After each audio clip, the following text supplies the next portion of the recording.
Oi pessoal, tudo bem? Hoje eu gostaria de conversar com vocês sobre um assunto que foi muito debatido pelos penalistas brasileiros nos anos 70 e 80 e que depois disso passou a integrar o sentido comum da dogmática penal no Brasil. Vamos falar sobre o finalismo. É claro que você já deve saber que uma das consequências mais relevantes do finalismo foi a mudança da classificação do dolo na estrutura do delito.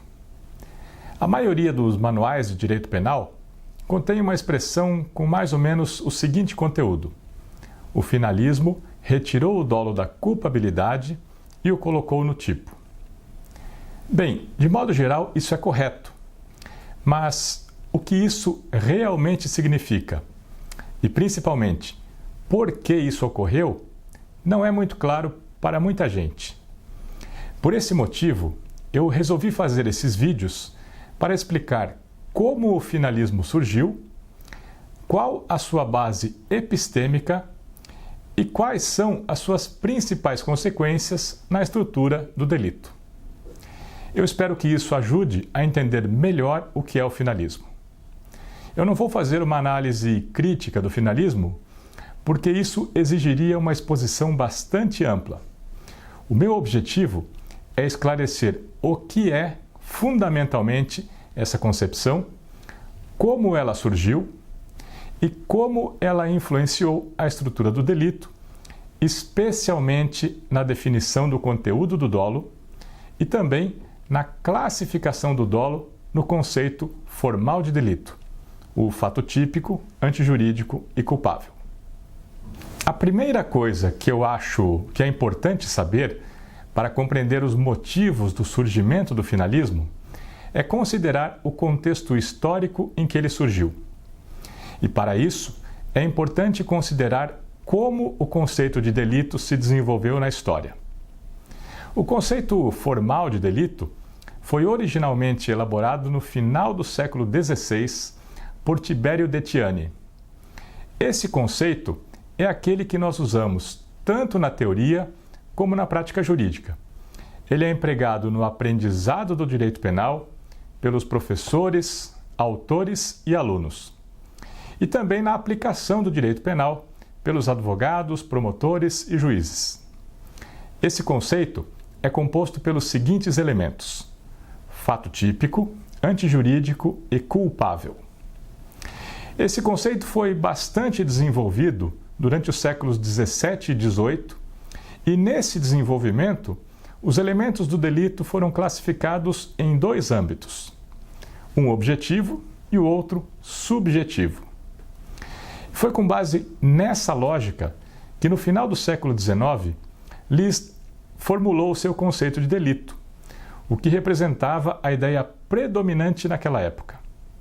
O fato típico era composto pelos elementos objetivos do tipo e a culpabilidade era a categoria em que se analisavam os elementos subjetivos do tipo, isso é, o dolo e a culpa.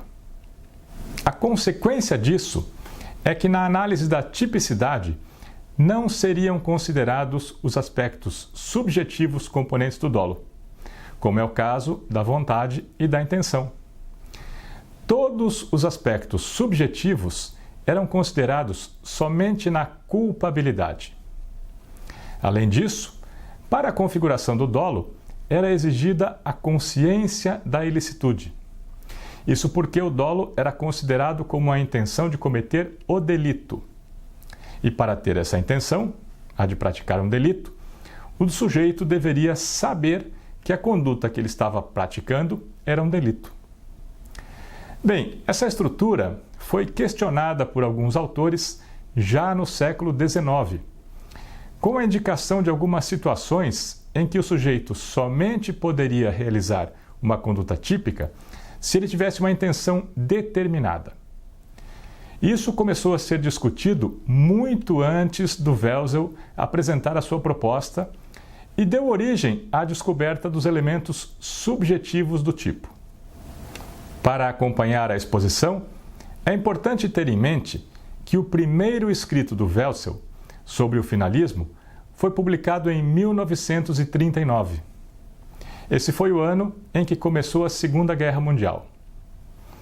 Porém, já no início do século XIX, Stubble percebeu que para a classificação de um fato como insulto, é necessário considerar a finalidade do sujeito, isso é, a sua intenção ao proferir as palavras ofensivas.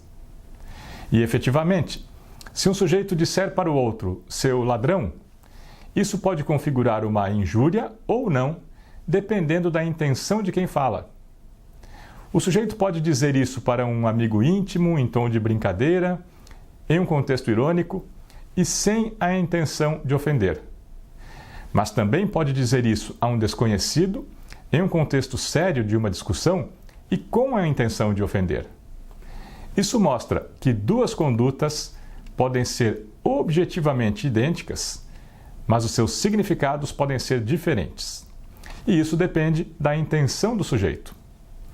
Isso também foi identificado depois por Werther e por Carrara. A partir dessa constatação, Dona ampliou a abrangência dessa observação e definiu a conduta como uma vontade objetivada. Isso porque a vontade e a intenção do sujeito atribuem sentido ao seu comportamento. O significado da conduta depende da intenção do sujeito. E é sobre essa base, ou seja, com base nessa lógica, que depois o Weltzel vai desenvolver o finalismo. Mas vejam que o Dona definiu a conduta como uma vontade objetivada em 1905, antes mesmo do início da Primeira Guerra Mundial. Além disso, e também antes do Weltzel apresentar a sua teoria finalista da conduta, o Hegler desenvolveu a categoria dos elementos subjetivos do tipo, em 1915, ou seja, durante a Primeira Guerra Mundial. Ele fez isso a partir da ideia de que o significado do fato, objetivamente considerado, depende do conteúdo da vontade do sujeito em alguns casos. Esses casos foram denominados por Hegler como delitos de tendência interna transcendentes. E os exemplos apresentados são também os crimes contra a honra e alguns delitos contra a liberdade sexual.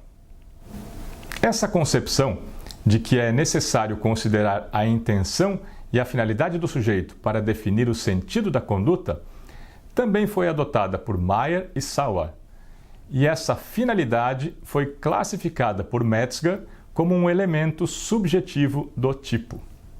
Ou seja, nesses casos, a intenção do sujeito, que é o conteúdo do dolo, deveria ser considerada já na tipicidade e não apenas na culpabilidade.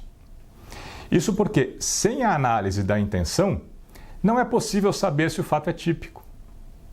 E vejam que tudo isso foi feito antes do Weltzel apresentar a sua teoria. Então ele não partiu do nada para elaborar algo completamente inédito.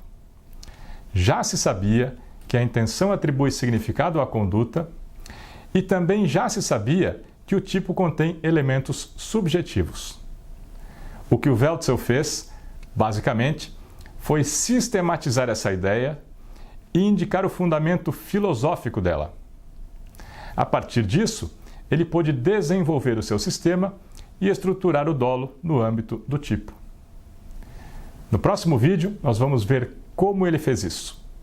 O vídeo de hoje era só para mostrar a situação existente antes do Weltzel apresentar a sua teoria e para deixar claro que vários aspectos sistematizados pelo Weltzel já tinham sido abordados por outros autores. Até o próximo vídeo.